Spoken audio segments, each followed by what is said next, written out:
The baby is born, and we hold in our hands a miraculous living creature whose potential is unknown.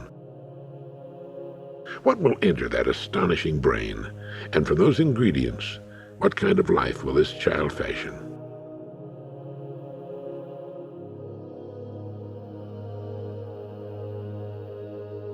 Ideas are the most important things on earth, and each of us has his own or her own idea factory. It comes as standard equipment at birth, the big brain of the Homo sapiens. Ideas, the great ideas that move us to be better and greater than we now are the deeply embedded anchors that will hold us in place when the great storms of life crash about us.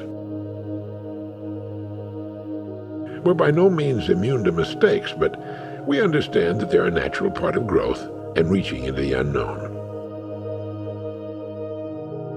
We all have basic and inherent genetic differences. Regardless of the genetic equipment we've been handed, the goals we set and invariably reach when they're truly our goals and not the goals of a parent or acquaintance meet our desires perfectly. Our daydreams or habitual visions are often the way our inherent genetic mix is put together, and those dreams and visions are trying to tell us which way to go. They're often the projection of our inner voice, and that inner voice is based on very sound judgment about our true inherent capacities. The thing we must put aside in order to fulfill our unique possibilities is conformity. We need to recognize that there are ways in which we must not conform, and we need to recognize the fact that the tendency to conform to the standards of others without question is insidious. There's a human tendency, no doubt acquired and strengthened in childhood, to believe that whatever people in significant numbers are doing must be correct, or so many of them wouldn't be doing it.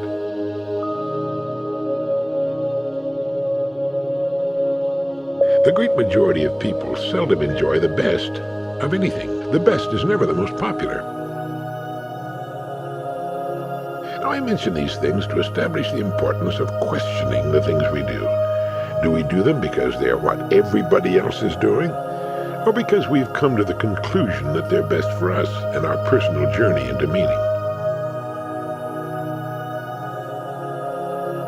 Whatever the majority of people are doing, under any given circumstance, if you will do the exact opposite, you will probably never make another mistake as long as you live. Using our intuition along with our intelligence as a guide can be the best way to produce really super ideas. How it works is a mystery. That it does work, we've all demonstrated at times during our lives. When a person knows where he or she is going and is engaged in getting there, the most amazing coincidences begin to take place. When we know where we're going and occupied on our journey, it seems as though all the forces, whatever they are, come to our aid. We're helped along by invisible as well as visible sources.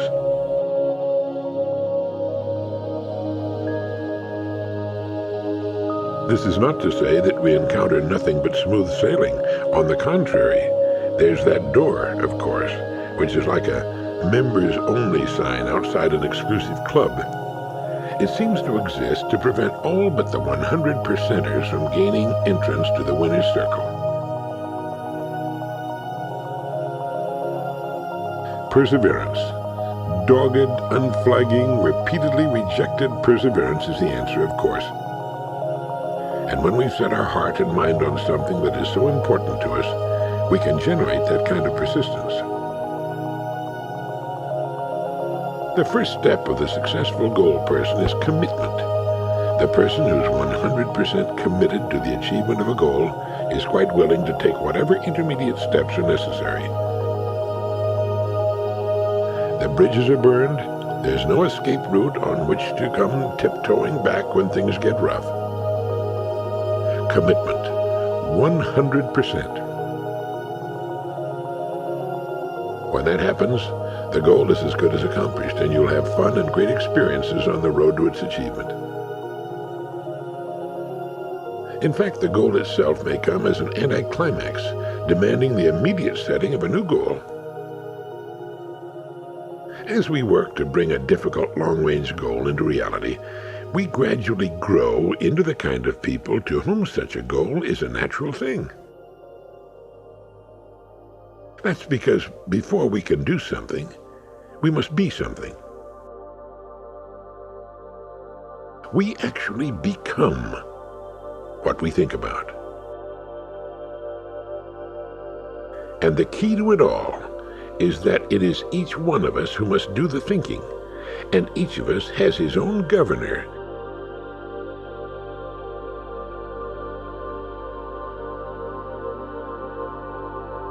Success in the long run depends on endurance and perseverance. Examine your life, your wants, your dreams, your daydreams, your visions, and look for a consistent key, a way in which you like to see yourself doing some particular thing as a form of work or service. A consistent daydream is often the projection of our inner intelligence trying to tell us what we should be doing. If it's the right work for you, chances are you've found yourself fooling around with it in your spare time in some way or reading about it. Look for a consistent interest. If you find it, you may have found your river.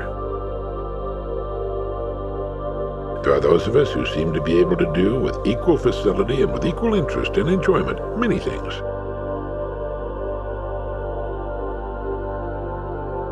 Now many will ask, well, why set goals at all? Why not just take things as they come and do your best with what you've been given to do?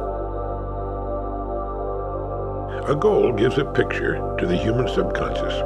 Everyone has goals, whether he or she will admit it or not. Whatever you want to bring about in your life represents a goal. Wants are goals.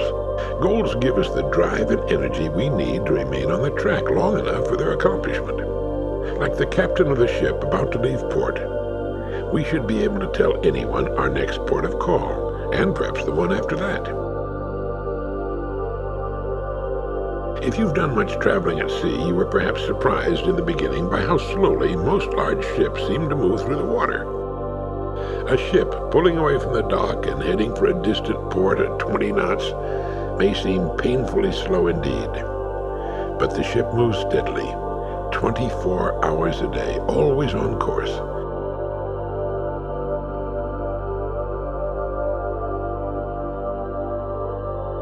And soon we're in the harbor with mission accomplished. Now, after refueling, a new port of call must be determined.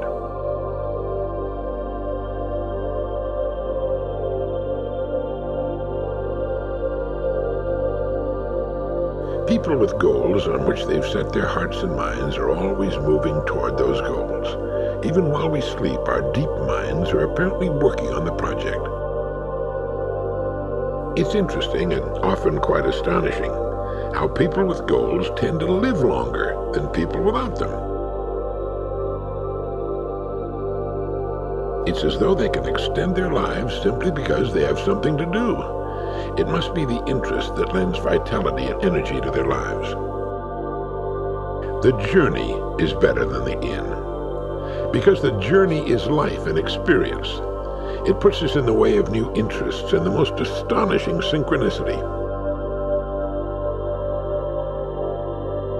We say, I have an idea. What is that? It's surely more than a neurochemical electrical response, although it's that too. An idea is the bringing together of known increments to provide a new result.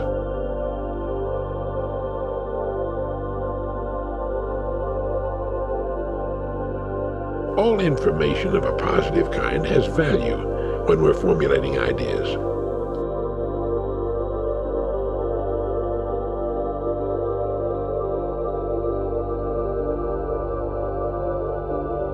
When we set an important goal for ourselves, we present to our mind a problem to be solved, a challenge to be successfully fulfilled.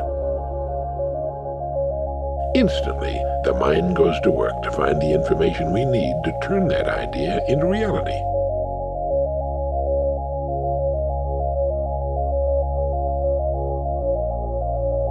more often than not, we get in our own way by doubting the suggestions that filter into our consciousness, only to discover later that they would have been marvelous shortcuts and simplifications of the process if we'd only heeded them. The idea has become real in our lives, even if it takes 3 years to pay for it. We become what we think about, but the thinking is up to us, and the degree to which people regularly underestimate their capacity for accomplishment is immeasurable. When it comes to setting goals for ourselves, we tend to play things outrageously safe and thus remain within limits embarrassingly small. Good ideas are wondrous, delightful, magical things.